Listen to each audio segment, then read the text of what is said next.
Senhor Jesus Cristo, para sempre seja louvado. e nossa Mãe Maria Santíssima, em nome do Pai, e do Filho, e do Espírito Santo.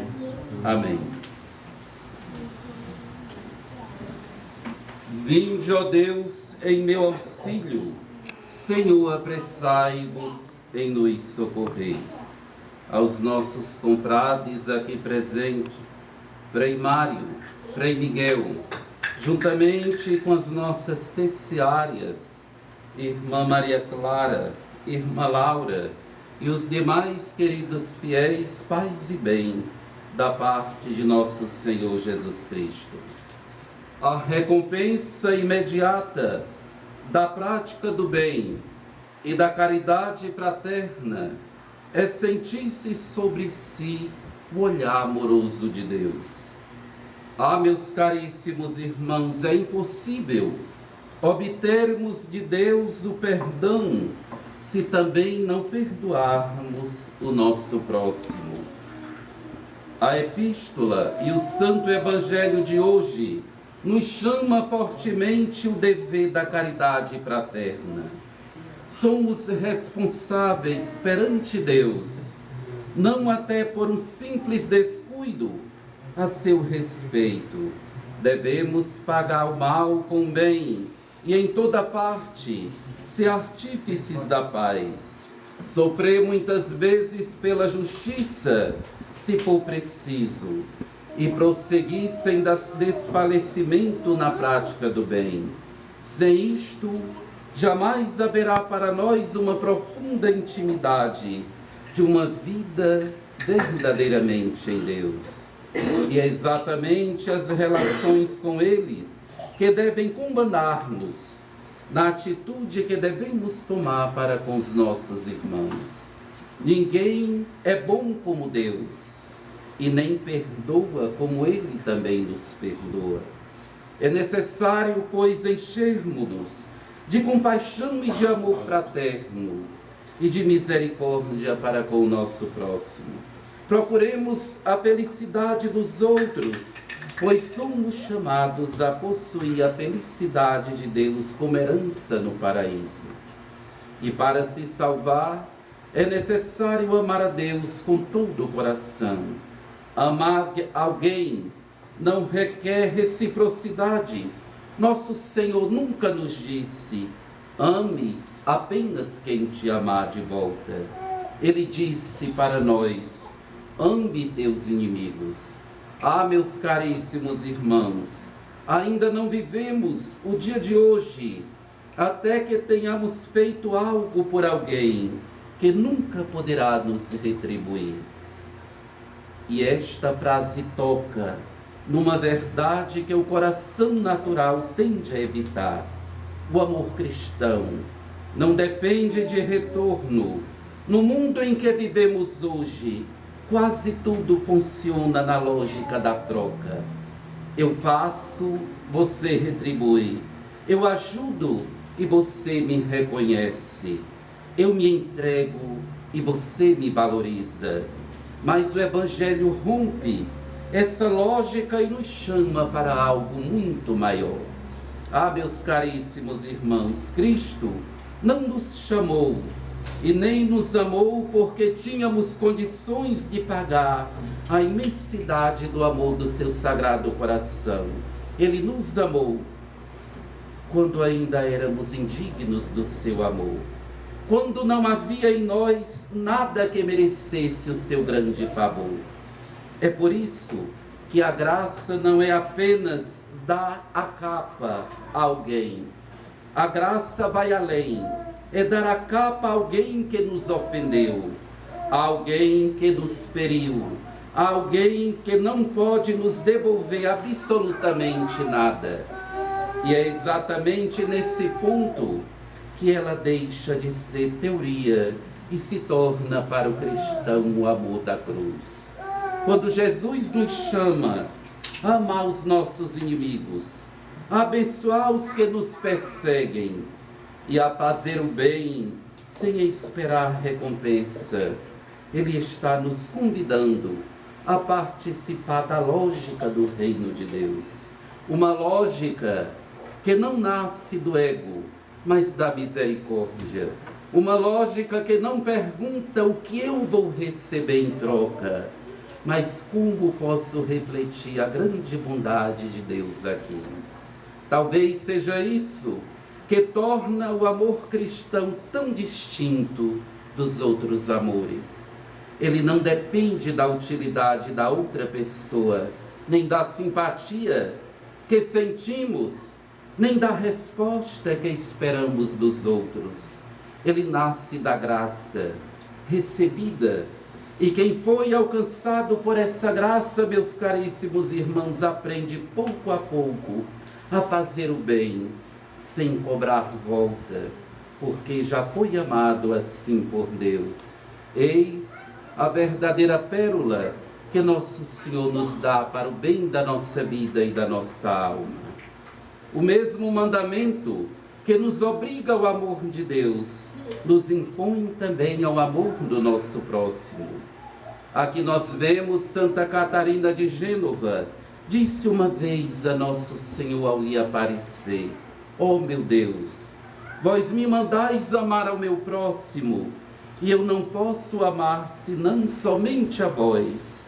Ao que nosso Senhor lhe respondeu: minha filha, quem me ama, ama também tudo aquilo que eu amo. De fato, quando se ama uma pessoa, e nós muito bem sabemos disso, ama-se também seus parentes, seus servos e até o seu retrato, e até suas vestes. E por quê? Porque são estimadas pela pessoa amada. Nosso Senhor, na sua imensa bondade, também nos pede que amemos por amor a Ele todos os nossos inimigos. E como isto é difícil para nós. Muitos dizem: sou bom para os que se mostram bons comigo, mas não posso sofrer ingratidões. A estes responde o divino Salvador, que também os infiéis são gratos para com os que lhe fazem o bem. Um verdadeiro cristão, exemplo do bom samaritano, deve desejar praticar o bem àqueles que o odeiam e lhes fazem o mal. Ah, meus caríssimos irmãos, como seremos infelizes já nesta vida, se guardarmos ódio daqueles que nos perseguem, nos prejudicam, daqueles que nos fazem o mal. Teremos de sofrer um duplo inferno em nossa vida. Um deste mundo, tendo de viver com os homens cuja vista não podemos suportar nem aguentar. E outro na eternidade, em pena do nosso ódio do nosso próximo. Mas virá então uma pessoa e me dirá: mas esse homem, padre, é por demais impudente, é impossível suportá-lo. E eu vos respondo: é exatamente nisso que consiste o amor do nosso próximo. Suportar o que parece insuportável, intolerável em nossa vida. Aquele homem nos desprestigia, frustra nossos planos, rouba talvez o nosso bom nome, nos defamando. Pois bem, nosso Senhor nos pede que hajamos como se nada soubéssemos. Devemos nos esforçar em não lhe mostrar a mínima indiferença, conversar amigavelmente com ele em toda ocasião, e se ele se mostrar frio, cumprimentá-lo primeiro e procurar ganhá-lo pela mansidão de nossa alma. Como isso é difícil para nós. Muito longe de nos abaixarmos a ele com tal proceder, devemos, pelo contrário, nos elevar, amando-o como Deus nos ama e tolerando-o como Deus também nos tolera. Nos seus defeitos, por motivos sobrenaturais e principalmente para agradarmos principalmente a Deus. Se alguém nos causou de fato algum prejuízo, meus caríssimos irmãos, devemos nos vingar verdadeiramente, mas à moda dos nossos santos e santas do céu. E eu vos pergunto, meus caríssimos irmãos, e em que consiste esta vingança santa? São Paulino nos responde, nos mostra esta vingança. Uma vingança à moda dos santos consiste em amar. Louvai e cumular de benefícios aqueles que nos fazem o mal. Santa Catarina de Sena vingou-se de uma mulher que uma vez disse em outro sermão que tinha atacado cruelmente a sua honra na sua época. Esta mulher que sempre atacava Santa Catarina, chamava ela de tudo, meus caríssimos irmãos, menos de santa. Pois bem, quando esta mulher, ficou enferma e completamente inválida, numa cama por causa da sua grande enfermidade, adivinhe quem foi tomar de conta dela? Ninguém quis cuidar dela por causa do seu difícil temperamento. Mas Santa Catarina de Sena, até criticada por muitos, por saberem o quanto esta mulher fez ela sofrer, por causa das difamações, foi justamente Santa Catarina de Sena que foi lhe prestar a grande caridade de tomar de conta dela em sua doença, lavando as feridas e cuidando da infeliz como se estivesse cuidando do próprio Cristo. Ah, meus queridos irmãos, que vingança grandiosa e sublime foi a vingança de Santa Catarina de Sena. Cuidar e lavar as feridas com muito amor e carinho daquela que tanto difamou a sua boa honra e o seu nome. Nos conta ainda em sua história da sua vida que ao lavar as feridas desta infeliz mulher, Santa Catarina sentiu nojo da água que ela havia lavado as feridas da enferma. Quando nosso Senhor apareceu, de repente, a ela ele disse: como, minha filha, tu sentes nojo de mim e das minhas feridas que estão presentes nesta alma, que também foi remida com o meu sangue? E ela, chorando, Santa Catarina de Sena, pediu perdão a nosso Senhor e bebeu de uma só vez, meus queridos irmãos, daquela bacia, daquela água pútrida que havia lavado as feridas da infeliz mulher.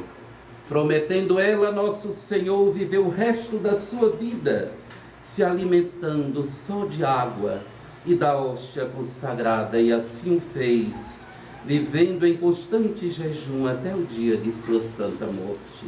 Que alma grandiosa foi a alma de Santa Catarina de Sena, e que degraus de santidade ela não subiu com tão grande ato de caridade e de amor.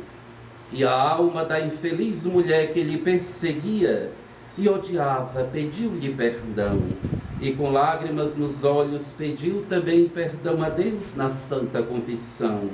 E depois, novamente, a Santa Catarina de Sena por todo o mal que havia lhe feito. E aqui nós meditamos o quanto Santa Catarina não sofreu por meio desta mulher para poder conseguir esta alma para Deus. Agora falaremos também sobre a grande caridade que também devemos ter a nosso Senhor no seu sacramento de amor. Quando fez este sermão, queridos irmãos, fez também pensando na adoração que nós iniciamos ontem aqui no convento. Conta-nos o reverendo Padre Colombo, no seu livro, que uma pequenina criança de 5 anos, que queria receber do Padre missionário a Santíssima Eucaristia, mostrou-lhes uma fila de dentes de leite. E o Padre lhes respondeu: mas ainda tens os dentinhos de leite, minha filha, e és muito pequenina para comungar. A criança de 5 anos, mesmo sem fazer a primeira comunhão, queridos irmãos, amava tanto a nosso Senhor, que queria comungar, mas ainda não podia por causa da idade. A menina cala-se por um instante, mas depois contestou com inocência o sacerdote: mas quando eu não tiver mais estes dentinhos de leite, reverendo Padre, o Senhor me promete que dará Jesus sacramentado? E o padre lhe respondeu: sim, minha filha, te prometo. A menina então, queridos irmãos, vai-se embora e depois de 10 minutos volta diante do sacerdote.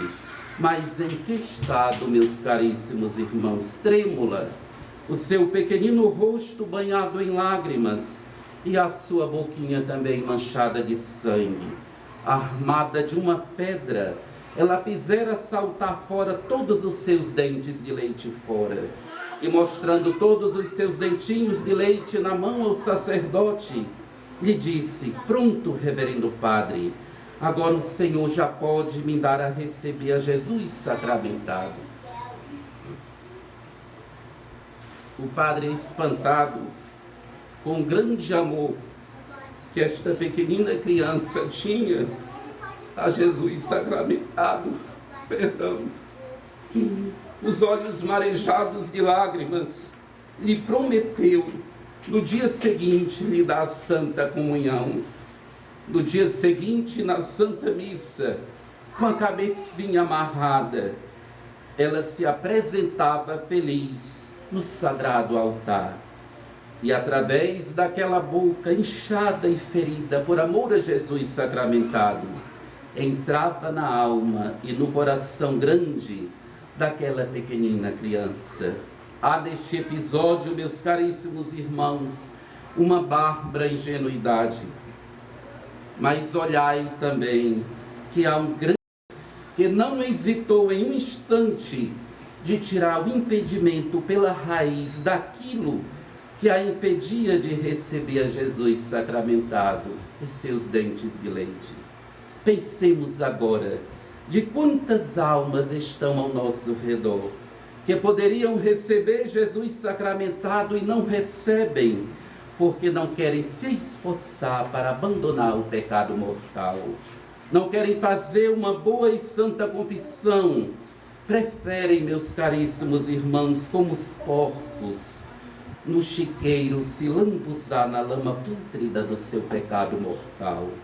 Infelizmente, meus caríssimos irmãos, muitos de nós trazemos pequenos apegos em nossas almas, às coisas do mundo, às miseráveis criaturas desta terra e às nossas próprias ideias. E tudo isto trava, muitas vezes, a nossa vida espiritual com Deus e de nos unirmos com Ele profundamente no seu amor.